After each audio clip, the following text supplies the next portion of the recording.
Sebanyak 24 unit rumah panggung berkonstruksi kayu di Kampung Simpang Gading, Kecamatan Babahrut, Kabupaten Aceh Barat Daya terbakar Selasa 18 April 2023 sekitar pukul 11.20 siang.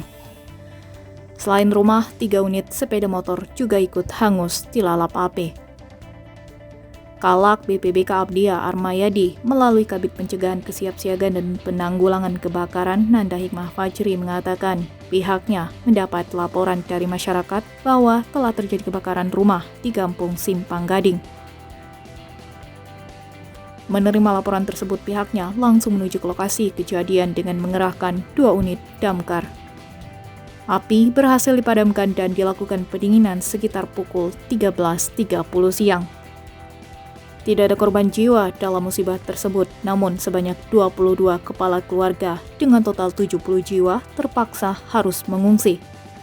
Sementara untuk penyebab kebakaran masih dalam proses penyelidikan pihak berwajib.